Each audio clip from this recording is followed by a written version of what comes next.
Welcome to Luca is a Billionaire, where the only thing I invest in is your answers. You begin by importing the original clips and creating a sequence that matches camera bit depth and color space. This preserves highlight information. Once done, open Lumetri scopes, waveform, and histogram so you can see clipping rather than guessing. Next, use the Lumetri Basic Correction panel. Reduce exposure and highlights first, then pull whites down slowly to recover detail. Make sure to toggle clip black/clip white in scopes so you know when you've actually reached sensor limits. You now tackle the middle work. Use Lumetri curves to pull down the highlights and reshape the tonal curve. This gives you finer control than basic sliders.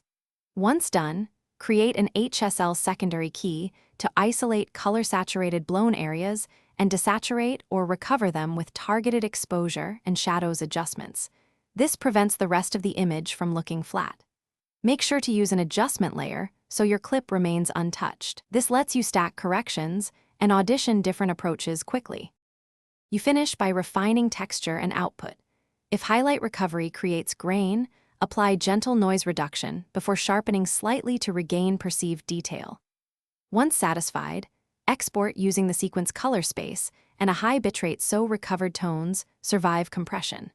If things go wrong and clipping still appears, make sure you're working from RAW or LOG where possible. Try a dedicated REC 709 conversion, or reduce highlights further with a vignette or mask to preserve overall contrast rather than crushing mids. Thanks for watching and please subscribe. It's the best investment you'll ever make.